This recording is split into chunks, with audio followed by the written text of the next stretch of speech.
Happiness Isn't Brain Surgery with Doc Snipes. This podcast was created to provide you the information and tools Doc Snipes gives her clients so that you too can start living happier. Our website, DocSnipes.com, has even more resources, videos, and handouts, and even interactive sessions with Doc Snipes to help you apply what you learn. Go to DocSnipes.com to learn more. Hi, everybody, and welcome to Happiness Isn't Brain Surgery with Doc Snipes, practical tools to improve your mood and quality of life. We're going to continue with the segment on strengths, needs, attitudes, preferences, and temperament, and really focus on the last two dimensions of temperament this week. Now, if you remember, I'm just going to recap a little bit from last week. Your strengths are those things that you've done in the past that have worked for you. And, they may not work 100% of the time, but that's where we can start. We can build on those instead of trying to reinvent the wheel. Your needs are those things that, go figure it, you need in order to be happy, healthy, etc. So, for example, if you've got diabetes, you may need insulin shots. If you've got chronic low back pain, you may need special chairs and accommodations in order to be comfortable. So those are your needs. Your attitudes and preferences kind of go hand in hand about how you feel about things, what you think is going to work, what you don't think is going to work, what stresses you out, what makes you happy, etc. And your temperament is really an inborn way of existing and perceiving the world. The first dimension of temperament talks about your preferred environments, how you solve problems, and generally how you prefer to socialize. So extroverts tend to get energy from being around people. They like to be in active environments that have a fair number of people around because they glean energy from those people. When they solve problems by talking them out with other people. It's not that they can't solve their own problems. They just like to do it verbally. They like to have somebody else as a sounding board, for example. And they tend to not mind interruptions. They tend to be pretty spontaneous in that respect. Now, somebody who tends to be more of an introvert really gets in depth with anything that they learn about and any of their relationships. They are very intense people. It's not that they're antisocial. They just are more aware of what's going on inside them and are more intensely focused on one thing than focused on everything that's going on around them. Introverts prefer to have environments that are characterized by quiet, not very many interruptions, and also just a few people, 2, 4, maybe 6 people at the most. So like small book clubs, prayer groups, big book studies, things like that tend to be more appealing to the introvert as opposed to going to a group meeting or a conference or can't even think of the word right now. When you go listen to music at places, see, you can tell that I'm more of an introvert in that way. But an introvert will get overwhelmed if they have to spend a lot of time around a lot of people in a noisy environment. Introverts tend to not be great as elementary and preschool teachers just because there's constant interruptions and there's a lot to keep track of. They may thrive, on the other hand, in high school and college teaching. So it doesn't mean you can't be a teacher. It just means you have to find the environment that fits for you. So then we move down to how people conceptualize problems and look at the world. Sensing people tend to focus more on the facts, and they believe if it's not broke, don't fix it. They can get lost in the weeds, paying bills and doing the duties of the day. So it's important for them to lift their head up every once in a while and realize and recognize and benefit from the fruits of their efforts. So they need to look up and take advantage of that. Intuitors, on the other hand, tend to be dreamers. We tend to always have our head up in the clouds, and we may not look down enough to see some of the details. We always are trying to improve things, trying to make things better, whether it's ourselves or our relationships or where we work.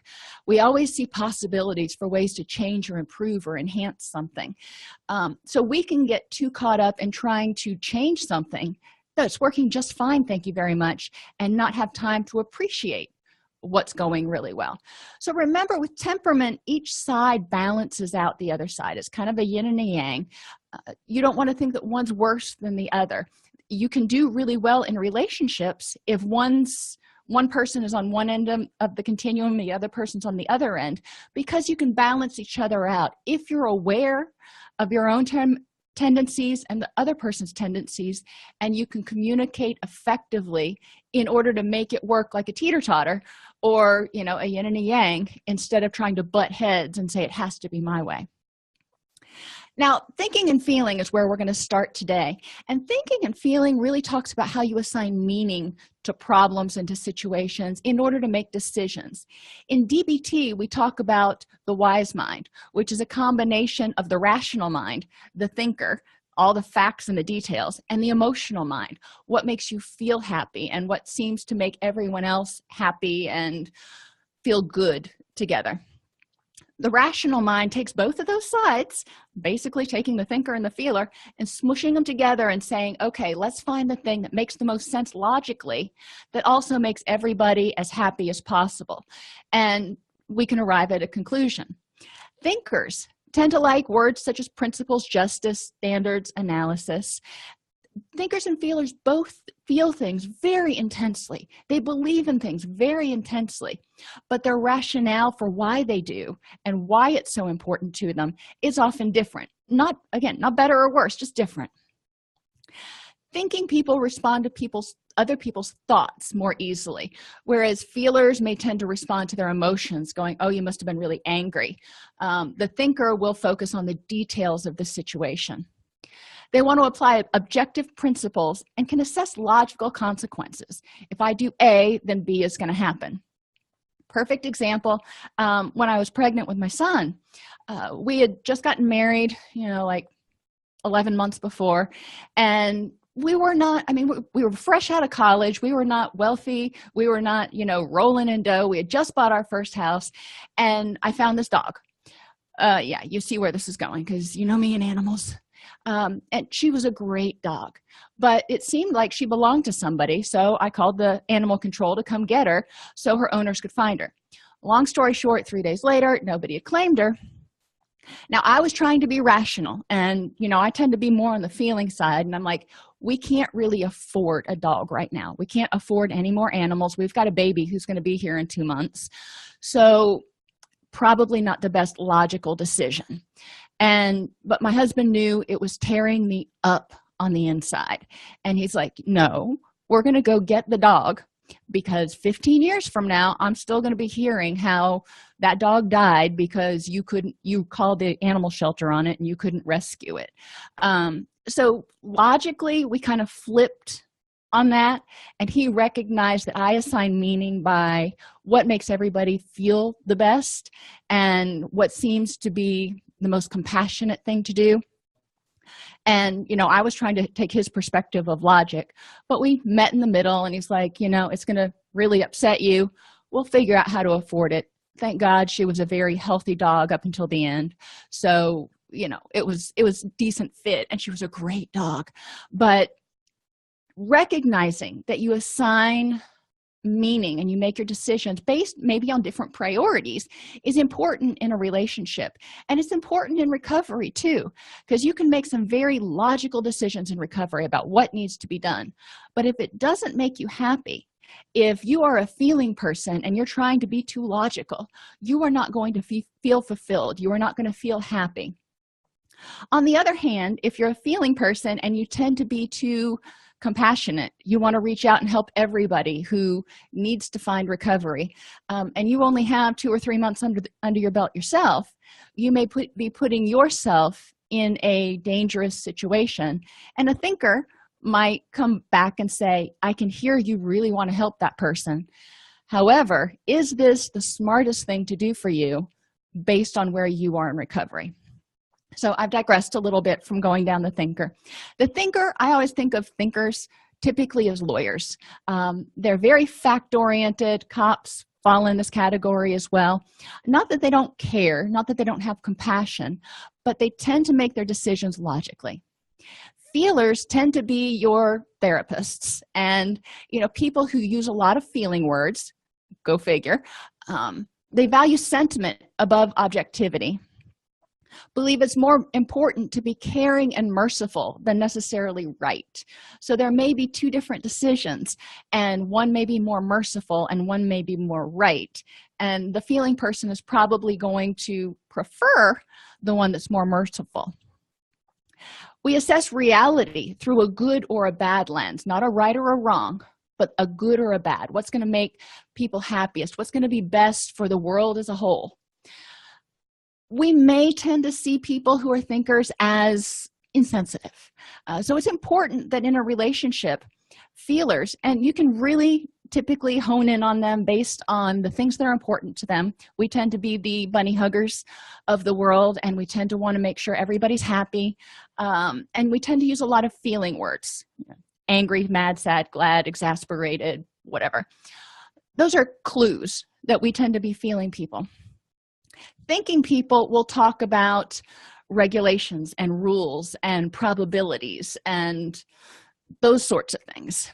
They're not better or worse. They're just different ways of looking at the same problem. Remember, in DBT, you have the emotional mind, the rational mind, and the wise mind. We all have those in our head. It's just a matter of finding a nice balance and figuring out how to compromise. And do remember again that you're probably not all feeling or all thinking. You're probably somewhere in the middle with a dab of one or the other. But knowing what your preferences are and being able to respect that somebody else may make different decisions based on their preferences is important in relationships and, again, in recovery. So, quick questions when you're trying to think about, is somebody thinking or feeling? Does the person prefer words like logic, fairness, and analysis? Those are your thinkers. Or do they like words like compassion and intimacy? Those are your feeling people. Big surprise here, 60% of thinkers are men and 60% of feelers are women. Now, that's just over 50%. So it's not saying that all guys or all women, but it is saying that gender-wise, there is definitely a difference. Does the person make decisions through a true-false lens, which again are your thinkers, or a good or bad lens? What's going to be the most compassionate? And does the person seem to be more objective, making lists and weighting your options and figuring out what is the most logical choice, or more sentimental? What is going to make you happier, or what is going to be more important 6 months from now? This is how you can get a feel for the people around you and how they make decisions. Because if you're trying to persuade them to do something, you want to persuade them in their own verbiage. So if I'm trying to persuade someone who's a thinker to do something, I'm going to talk to them about what's logical, not what's going to make everybody feel the best, because that's not how they assign meaning. If somebody's trying to persuade me, they're going to try to help me understand how it's the thing to do, because it's the most compassionate thing. And, I'm all over it. Just an important difference. So both thinkers and feelers have an emotional, rational, and wise mind. Thinkers prefer facts and logic, justice and rules, and just this is how it's done. Now, if you ask my husband, I tend to be one, I will latch on to statutes and regulations and manuals. I love knowing how it's supposed to be done. But then when it comes to making decisions, I tend to be more on the compassionate side to see if I can find a way to make it work. So I'm one of those people who's pretty much smack dab in the middle of thinking and feeling, because it makes my stomach do somersaults if I don't have 100% compliance with every regulation. I'm just a little strange that way. Feelers prefer compassion and connectedness. It should be done this way because it's the most compassionate. We should try to do this because it's the most compassionate, not because it's right or wrong, but because it's the best choice for the greater good. In relationships, thinkers must be willing to appreciate compassion and connectedness, and feelers must be willing to look at the logic so you both can compromise to reach the best decision that's the most logical and the most beneficial, and you'll come up with something, but it's probably not going to be what either one of you would have necessarily done independently. In recovery, thinkers tend to be go by the book and struggle immensely with those who are more flexible. Thinkers tend to be the ones that say, this is the path that I walked, so if you want to have recovery like I do, you walk in my exact footsteps and you do the same exact things that I did, which doesn't take into consideration the wide variation in temperament and personality and all that kind of stuff. And they can struggle with this. Or if it's a program that's not 100% 12-step, or it's changed a little bit, or whatever, thinkers may struggle a little bit with that. Feelers tend to want everyone to succeed and are very giving of themselves, sometimes at their own expense, and that could cross over into codependency. But feelers really want everybody to be happy, and they all want to hold hands and sing kumbaya and make sure everybody's doing the best that they possibly can. Logically, that's not always going to be possible, because people have to be willing to invest themselves in order for recovery to work. So feelers can provide an environment in which people can find recovery and thrive. However, the people that are coming in have to be willing to do the work, and that's kind of the thinker feeler logic. Yes, we can provide it, but we can lead a horse to water, we can't force them to drink. Thinkers can help people find the compromise between compassion and self-sacrifice. So thinkers can be the ones that say, all right, I hear that this is tearing you up right now because you want to reach out and help this person, but they are not ready for help. So let's look at, in reality, if you keep down this path, what's that going to do to you, and how effective are you going to be 6 months from now if you keep wearing yourself out? The thinker brings the logic back to it and says, take a step back. You're too close to it. You're too involved in it. Take a step back and look at it through an objective lens. Feelers, on the other hand, can help thinkers look outside the box and embrace some of the benefits of connectedness. Where a thinker might be one to go by the rules and this is how it's done. A feeler can say, I see that. However, there's this other possibility over here. What would that feel like? And it can make thinkers a little uneasy to go outside the box. Just being compassionate and supportive, the feeler can help the thinker get outside the box a little bit. Again, compromise. That's what it's all about. If you like this podcast, you can subscribe on your favorite podcast app. You can join our Facebook group at docsnipes.com/Facebook, and you can join our community and access additional resources at docsnipes.com. The ability to launch DocSnipes.com and the Happiness Podcast is in large part due to the sponsorship from our sister site, allceus.com, providing continuing education and pre-certification training to addiction and mental health counselors around the globe since 2006. If you are a mental health counselor or addictions counselor needing CEUs, or if you want to become an addictions counselor, peer specialist, recovery residence administrator, or certified recovery coach, please visit allceus.com. Unlimited CEUs starting at $59 and specialty certificate tracks starting at $89. Go to allceus.com to learn more.